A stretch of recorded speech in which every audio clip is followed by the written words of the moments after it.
10 years ago, I went through kind of a career and identity crisis.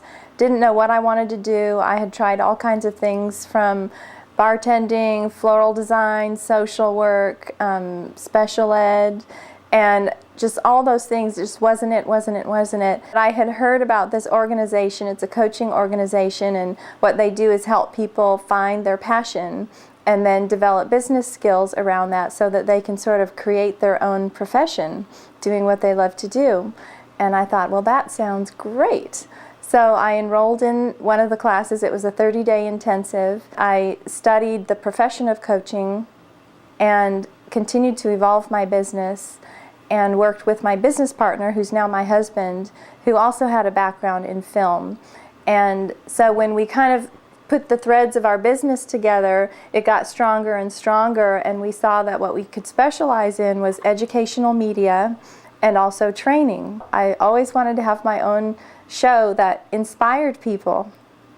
So the show started out as a project called Austin Stars of Business. It was originally a TV show on public access. We were going to do one show, and that was it. It was going to be a special, and this was where I would interview people. So I contacted Amy from Amy's Ice Cream, and Mark Katz from Katz's Deli, and Steve Burkew, who's the owner of Book People. And really, I had only heard about these people because I'd only been in Austin a few months, and said, you know, people say you have a really successful and innovative business. I would love to interview you for this show that's about inspiring other entrepreneurs.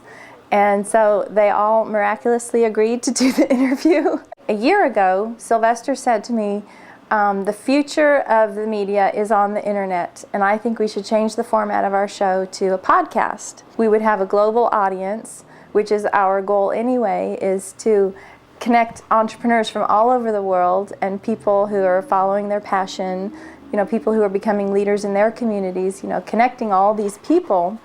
And the other thing about it is that it's much easier to publish it because I can do it from my computer, from our office. We don't need to go down to the station or to worry about tapes or anything like that.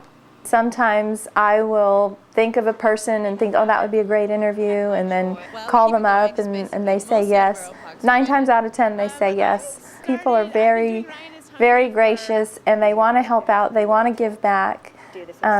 If they've reached a certain degree of success, then for them the next step is, you know, giving something back to the community, sharing what they've learned, sharing their stories. Tell me about it, Ryan. So Ryan is Hungry is a video blog about sustainability and green culture. What makes it possible that we can do the show is that we have no distribution costs. Blip TV is completely free, and our biggest investment is time. Just taking the time to do the interviews and then edit them. We have all the camera and editing equipment already, so there's no investment there. There's no investment in space because we already have this space. Another great thing about the internet is that it's a way to test out an idea in a cheap way. So what we're doing here is we're acting like we have a regular talk show, only we have none of the costs or responsibilities or overhead that a regular talk show has. And in entrepreneurship, I think it's so important to be able to test out an idea, see if you like doing it, see if there's a market for it, what's the response, because you learn so much once you go in action with something. Otherwise, it's just an idea, and it stays an idea. Become a docublogger. Log on to docubloggers.org to share your opinions and story ideas, or get out your camera and create your own docublog.